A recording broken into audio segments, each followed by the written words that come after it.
I say to the honourable gentleman, give me this, I will not tolerate such behaviour. If you want to go out now, but if you stand again, I'll lord you out. Make your mind up. Either shut up and get out. 1 minute ago, British politics changed forever. A sitting Prime Minister, Keir Starmer, was forced out of Parliament in scenes no one thought possible. And at the centre of it all was Nigel Farage. What happened inside the House of Commons wasn't just a heated debate. It wasn't just another shouting match. It was the moment the fragile walls of political order came crashing down. The footage you are about to hear about is already spreading like wildfire across the globe. But what led to this extraordinary breakdown? Why did the most powerful man in Britain lose control so completely that security had to step in? And how did Nigel Farage turn calm precision into the most devastating political takedown in modern history? Let's go back to the very beginning of this day that has left the nation reeling. It was supposed to be a routine session of Prime Minister's questions. Westminster was buzzing, the green benches packed with MPs, the air heavy with anticipation as cameras prepared to broadcast every word to the country. But no one expected that within the hour the chamber would descend into total chaos. At exactly 12:15, Nigel Farage rose to his feet. The Reform UK leader, known for his sharp tongue and relentless persistence, had been preparing for this moment with surgical precision. In his hands were documents, figures and evidence carefully compiled to tear through the government's record on immigration. The nation had heard Farage attack Labour before, but this was different. His voice was calm, deliberate and coldly factual. He didn't need to shout. Every sentence landed with deadly accuracy. Mr. Speaker, he began, the Prime Minister promised to stop the boats. Instead, Britain has seen record-breaking illegal arrivals across the Channel, deportation flights cancelled, hotels filled at taxpayer expense, and now leaked documents reveal secret talks about rejoining EU migration schemes. This government hasn't delivered control. It has delivered betrayal. The chamber stirred. Conservative MPs leaned forward. Labour MPs shifted uneasily in their seats. The weight of the words pressed down like a storm. This wasn't the usual theatre of Westminster. This was a direct hit. Keir Starmer's face tightened. He tried to keep still, but his discomfort was obvious. Farage pressed on, his tone steady and almost surgical. The British people voted for sovereignty, for secure borders. Instead, what they have received is surrender. When will the Prime Minister admit his policies have failed? The silence that followed was heavy. Normally, the Prime Minister would rise with a rehearsed rebuttal, delivering clever lines to win the chamber back. But not today. Something inside Starmer snapped. Without waiting for the Speaker's recognition, he launched himself from his seat. His voice, normally measured and controlled, cracked with fury. "How dare you!" Starmer shouted, finger shaking as he pointed across the chamber. The words exploded across the Commons, silencing even the rowdiest MPs. "How dare you stand there and lecture this government about compassion when all you have done is divide this country?" The chamber froze. Veteran MPs, hardened by decades of political brawls, sat in stunned silence. Starmer wasn't debating, he wasn't arguing policy, he was unleashing raw, uncontrollable rage in the heart of British democracy. The Speaker called for order, his voice echoing over the chaos. The Prime Minister will take his seat and conduct himself with dignity. But Starmer ignored him. He stepped forward, face flushed, gestures wild, spittle flying as he screamed. This was no longer the image of authority. This was a man unravelling before the eyes of the world. Security guards by the chamber doors stiffened, waiting for orders. The cameras rolled, capturing every second. Millions watching at home were witnessing the unimaginable. The Prime Minister of Britain in a full public breakdown. And standing opposite him, Nigel Farage remained composed, unshaken, letting the storm rage around him. The contrast could not have been greater. The tension in the chamber was unbearable. MPs who only moments earlier had been whispering, laughing and jeering, now sat, frozen in disbelief. The Speaker's commands grew louder. "Order! Order! The Prime Minister will resume his seat immediately." Yet Starmer was beyond hearing. He was red-faced, voice hoarse, fists clenched, shouting across the chamber as if every word could erase the facts Farage had just laid bare. You have no right to stand there and speak of British values when your entire career has been built on hate, division and lies. His words, instead of striking Farage, seemed to ricochet back, exposing his fury rather than defending his government. On the Conservative benches, jaws dropped. Even Labour MPs looked horrified, unable to mask their shock. This wasn't passion. This was collapse. A man under the heaviest weight of leadership had just cracked in front of the nation. Speaker Lindsay Hoyle's face was pale, his authority tested to its very limits. He tried again, voice stern. Prime Minister, you will control yourself. This chamber will not descend into chaos, but Starmer surged forward, pointing, shouting, his voice breaking with each word. You are a disgrace to this house, a disgrace to this country, and you... He could not finish the sentence. His fury had consumed him. The Speaker had no choice. For the first time in modern British history, the ultimate weapon of parliamentary order was about to be deployed. Standing Order 43, a rule so ancient and rarely used that most MPs had never even heard it invoked. A rule that gave the Speaker absolute authority to order the removal of any member of Parliament, any member, including the Prime Minister. The chamber went silent as the Speaker's words cut through the noise. I am directing the Prime Minister to withdraw from the chamber immediately. Gasps filled the air. For a heartbeat, time seemed to stop. Keir Starmer stood frozen, disbelief etched across his face. You can't be serious, he said, his voice trembling now. But the Speaker was deadly serious. Security, Hoyle commanded. Escort the Prime Minister from this chamber. And with that, the unimaginable became reality. Two security officers stepped forward. The entire House of Commons watched as the most powerful man in Britain was confronted by the same guards tasked with maintaining order for backbenchers and hecklers. Starmer looked around desperately, eyes scanning his MPs, searching for a lifeline, but none came. Labour MPs sat in silence, horrified but unwilling to intervene. This was bigger than party loyalty. This was a constitutional earthquake. This is outrageous, Starmer muttered. But the words sounded hollow, drained of force. He had shouted until his voice broke, and now the silence crushed him. The guards approached slowly, carefully. The cameras captured every second, every flicker of disbelief on Starmer's face. The world was witnessing not just a political leader under fire, but the total collapse of authority in the very heart of Westminster. He slumped, shoulders heavy, the fight draining from him as reality took hold. With each step toward the chamber doors, escorted by security, his premiership seemed to unravel. His authority wasn't just slipping away, it was being stripped, live on television, in front of millions. And then came the moment that sealed the humiliation. As Starmer was led past the dispatch box, Farage's voice cut through the silence, calm, measured, devastatingly controlled.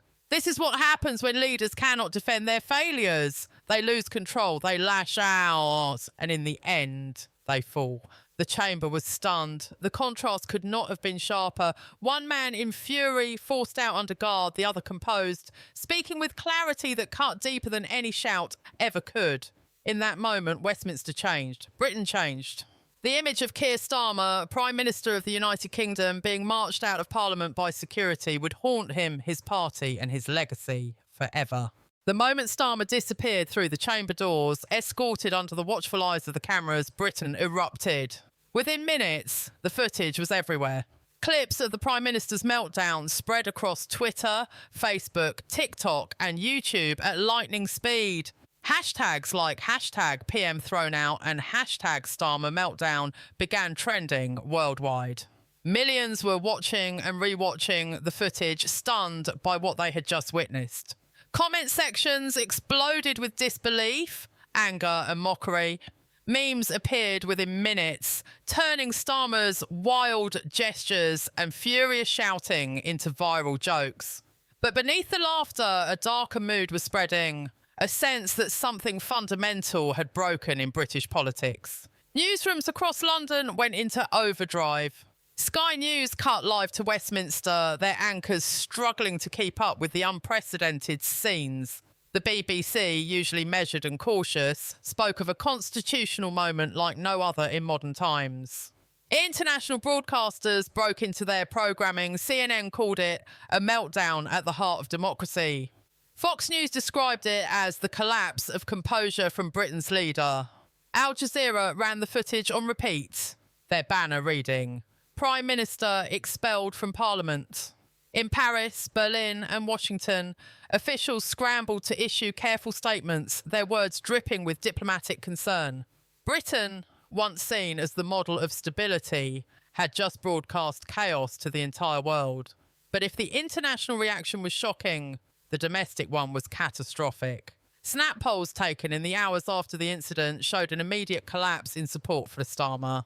Approval ratings that were already fragile plunged by double digits. Words like unstable, unfit and unhinged dominated focus groups. Even Labour voters admitted they were embarrassed, humiliated by what they had seen. If he can't control himself in Parliament, how can he control the country, one caller told a radio show in Manchester. Others described the Prime Minister as finished, a disgrace and a danger to the party.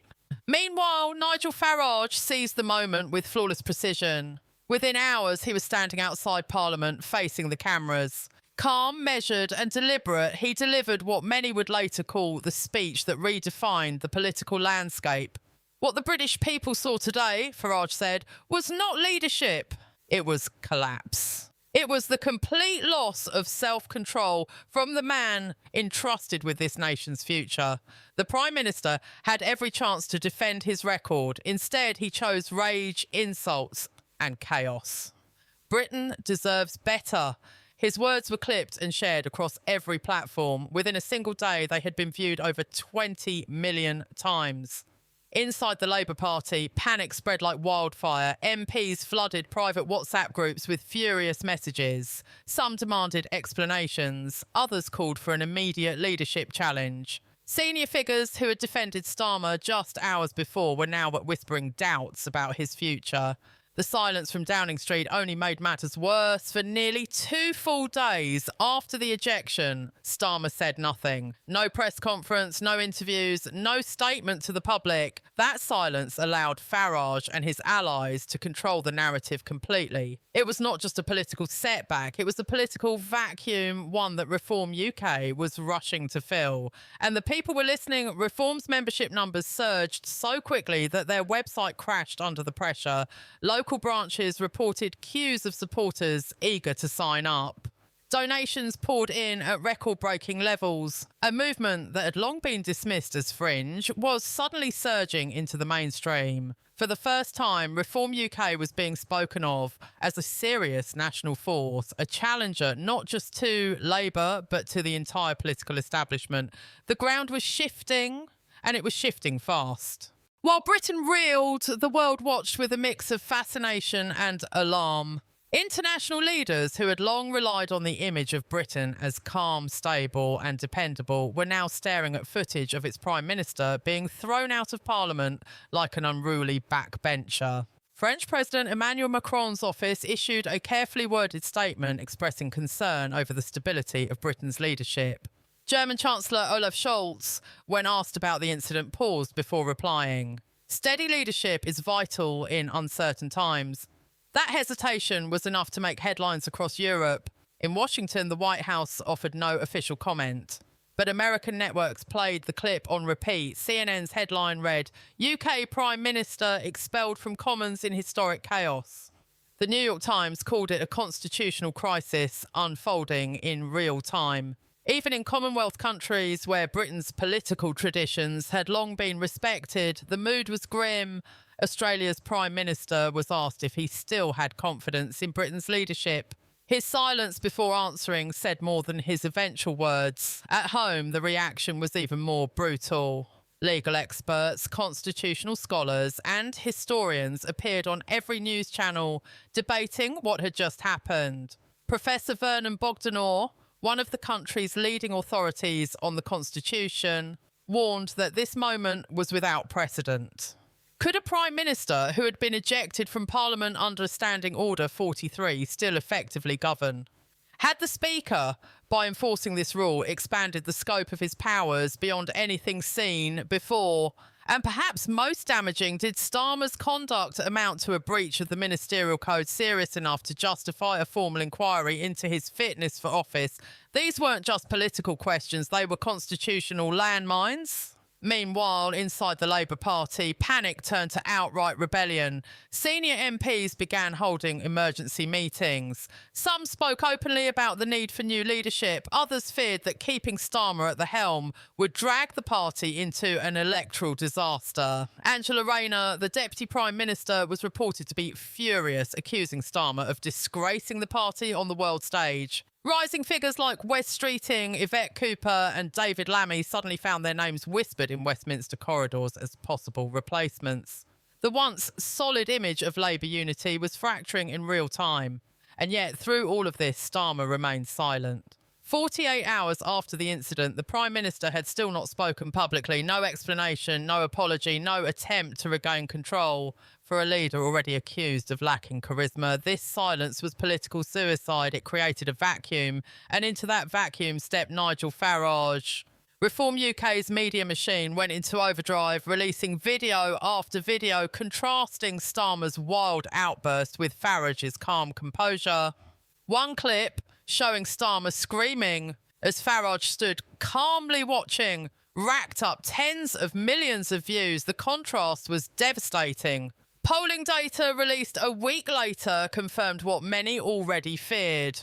Labour's support was in free fall. Their numbers dropped to 28%, their lowest since 2019. The Conservatives rose slightly to 31%.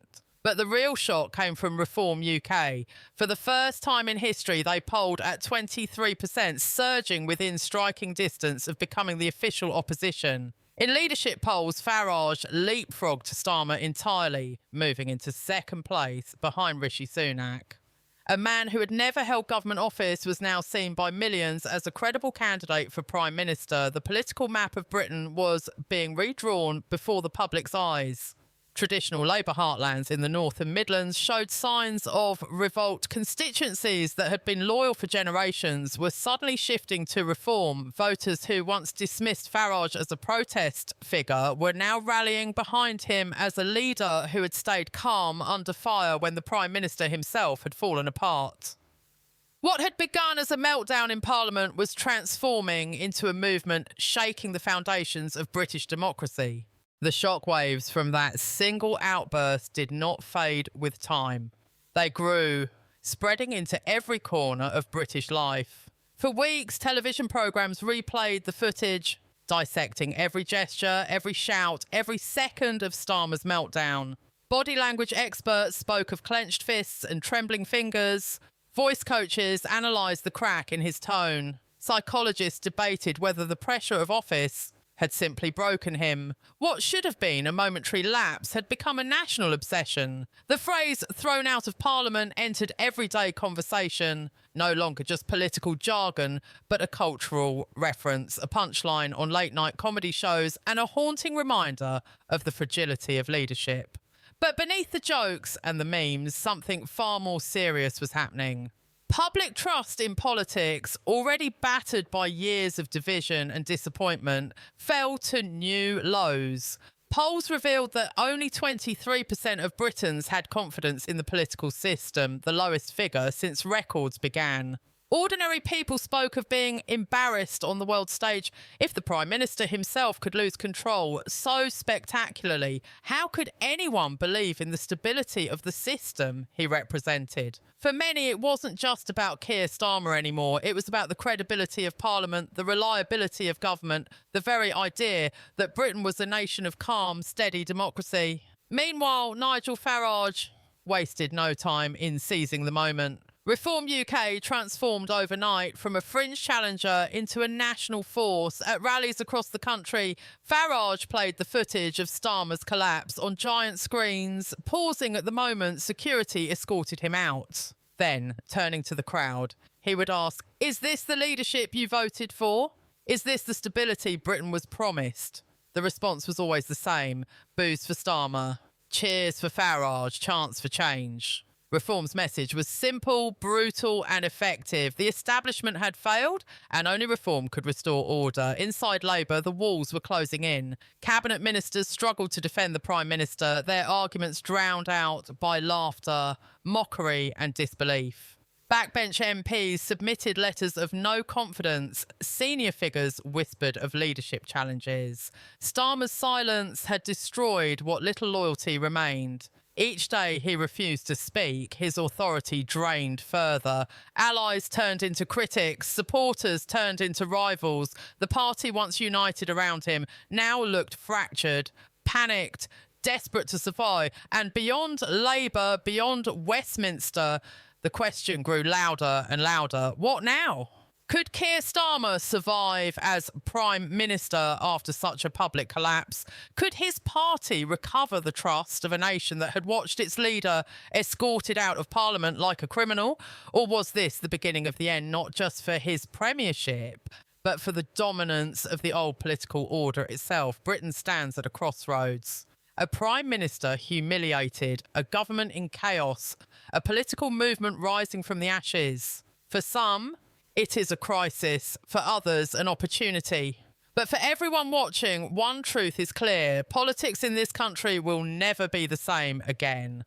The meltdown in Parliament was not just a moment of rage. It was the spark of something bigger, something unstoppable, something that could reshape Britain for a generation. And so the question remains, is this the fall of Keir Starmer, the rise of Nigel Farage, and the dawn of a new political era? Or is Britain heading into a deeper chaos, one from which there may be no easy escape? The answer has not yet been written. But one thing is certain, history will remember the day the Prime Minister was forced out of Parliament, live for all the world to see.